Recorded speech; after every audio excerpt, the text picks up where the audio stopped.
Hi, my name is Willie, and today we're going to talk about my bargain engine.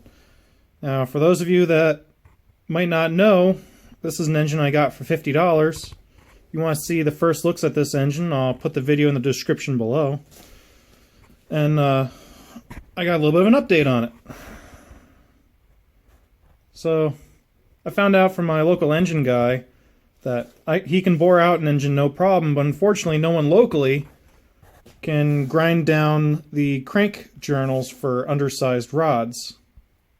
So I had to go back and pull out the crankshaft, but this had rusted in pistons. This is actually the nicer one of the two. This has the oil ring, and the second compression ring is stuck. Only the top compression ring came loose after it was pulled out. And this one just has all kinds of rust staining on it. This just looks horrible. You can see the scoring on it from pushing it out. And two rings are freezed up, but the oil ring is still stuck. So obviously I'm not reusing those. And there's no telling how many hours are on these connecting rods. I'm not using them. So that's toast. Can't expect miracles for $50. The camshaft, even if I clean that up, is going to have pitting on the cam lobes. So I'm not really going to waste a lot of time and money on that, because you can get these used if you look around. I'm just going to put a aftermarket long duration or better lift, which is whatever suits my purpose, kind of cam in. Now, if you want to take a closer look at this cam, I thought it was kind of neat how this thing is engineered. For those of you that don't know what a decompression is, this is a weight that's held in place with a spring, a light tension spring. When this gets up to a certain amount of RPMs, this slings out. And when you shut it off, it retracts itself back in. This actually actuates the ball valves, or I'm going to say steel balls here. They're not exactly bearings. They're pressed in, but what happens is there's a rod that comes in the length of this cam. And when this slings out, these balls recess into the lobes. And when it retracts, when you shut it off, these balls stick out a little bit further than the cam lobe, and that would be your decompression on your exhaust circuit. At least I think it's the exhaust. I could be wrong. No, actually, it might be the intake side, because that's on this side of the engine. The exhaust is on the other side. So yeah, it's the intake. So the intake will stay partially open for the compression stroke. That's how the decompression works on that. Next thing is the governor is these four weights that actually actuate this top hat, kind of a bushing. That bushing goes out as these weights get slung out. A little stiff because it's all corroded. That's how the governor works. And I was looking at this ball here. It's actually got spring tension on it. I was kind of wondering what that was at first, and then I realized when I was looking at the case, there's a little divot that's worn from this ball. I think that ball actually takes up the end play in this camshaft, so it doesn't wobble around, which is kind of neat. Thought that was kind of a neat piece of engineering. Just that one cam has all those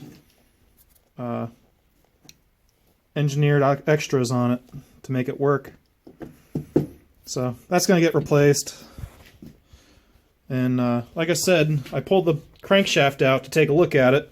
The cylinder is going to be bored out, but I was quite surprised that every single nut and bolt actually came loose on this. Even the stator quarter-inch head bolts had come out.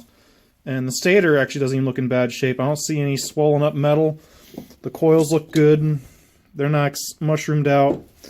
The vent cover is pretty clean. The reed valve is still good. That's not bent. So I was quite surprised that everything actually came apart and looked halfway decent. I'm pretty sure the charging system would work and the ignition system would work, unless the ignition was bad and that's why the engine got torn apart. Don't know. So I pulled the crankshaft out, and lo and behold, there's no scoring that I can see or feel on the crankshaft. There's some staining on it. And there's some pit marks over in here, but this is the bearing side. This actually sits in a bearing, not a bushing. So this isn't all that critical. This is actually a bushing surface over here, and that bushing surface looks good.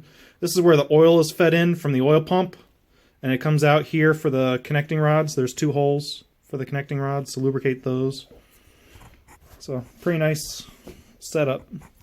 Now, there's a lot of surface rust on here, but that doesn't affect how it runs. Maybe bouncing on a nano level, microscopic level. So I was looking at all the bearing surfaces on here. The cam lobes on either end look pretty clean. They aren't rusted, so the block relief and the sump cover relief look clean. The bearing is obviously toast in here. That doesn't even hardly spin. It's just stuck, but I can replace that bearing, as well as the bushing in here can be replaced. At least I'm hoping it can be replaced. If I have to leave it, I can, because that doesn't look bad. But this will be where most of your oil pressure would be lost, is in here. Well, at least I don't want to take a chance of losing oil pressure in there.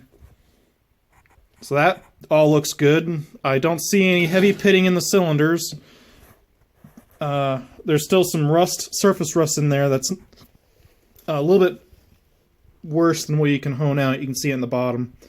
Honing isn't going to take that out too easily. I bet you if I just kept working at it with the hone, it would clean up, but I'm just going to have it bored out. Because if you look at the top up here, there's actually a ridge worn into the block anyway. I imagine that's from the oil ring. Could be from just where the piston rings were sitting when it had all the corrosion in it. That's just where the oil was sitting on the cylinder. So I'm pretty confident we can bore this out 30 or 20 thousandths over size. And that's another spot where I said it was clean in the valve cover assembly. But there's no cracks or issues with threads anywhere on this block. I have almost all the parts for it. The carburetor is toast on it. That's not going to be salvageable. But everything is here. If the crank is salvageable, which I'll know from my engine friend, I might put all a new cam and long rods and corresponding pistons in it and get this thing built up for tractor pulling and keep the stock bore and stroke and not go over a max lift allowed in the class, which I have to verify. I think I'm going to keep the factory lift and just go for longer duration because I'm only going up to 4,500 RPMs. I'm not going to wind this thing up to 5,000, 6,000 RPMs because I'm doing it for fun, not to win, and I don't want to invest a whole lot of money in it. Anyway, I was also looking at these heads. The spots on our corroder are actually pretty clean, so this engine had pretty clean, regular oil changes. It didn't have a lot of varnish in the top of the heads. And if we take a look, that valve moves, that valve moves, that valve moves. That valve is stuck. I did tap it with a hammer and it goes down and it sticks. But it does still move. So the valves aren't in too bad a shape.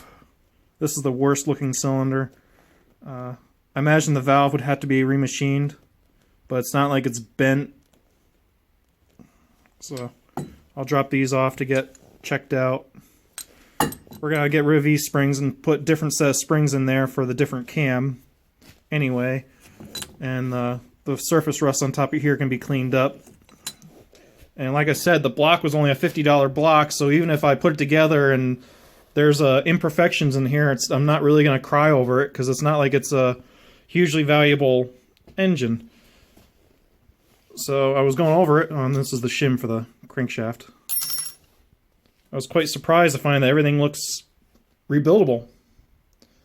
So for a $50 investment, I'm happy. Another thing I want to do is put an oil pump on here.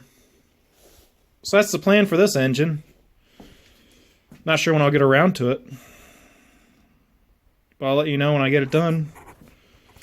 I gotta clean all the mud off of everything. Matter of fact, you should see the other side of this engine. You won't believe how much crap is everywhere on here. There's so much stuff built up on this block, it's hysterical.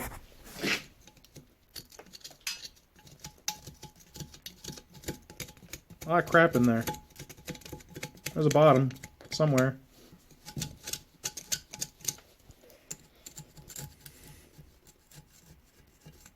Kind of funny.